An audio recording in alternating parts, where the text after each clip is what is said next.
Now, when Trump speaks, we just heard him moments ago, his statements suggest that he's supportive for Israel to do what it's got to do when it comes to entering Gaza City and pressing Hamas.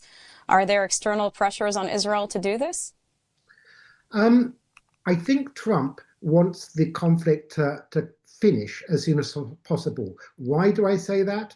Because I think he very much wants to move on with the Abraham Accords.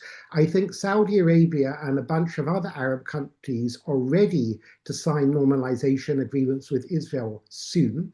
I think that there's a timetable because you have the American midterms next year. You also have Israeli elections at the latest a year from now, but more likely sooner. It will be very difficult for Saudi Arabia and others to sign agreements without a proper government in place in Israel, or if the Republicans lose full control of Congress, there will be all kinds of delays.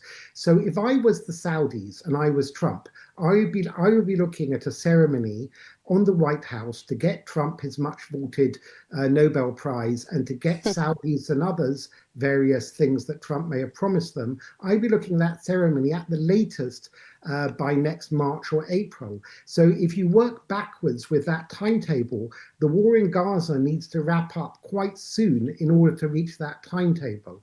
So I believe Trump is telling Netanyahu, we want this over in weeks. The problem is easier said than done. You know, you can't beat Hamas quicker than you can beat them unless you want to risk far greater civilian casualties than we've seen to date. Contrary to a lot of the propaganda we see in the Western media and from various Western diplomats and the UN, I want to make absolutely clear that there is no genocide. I, as someone who was a long-time human rights activist, will be the first to call it a genocide, were it a genocide. It's absolutely not a genocide.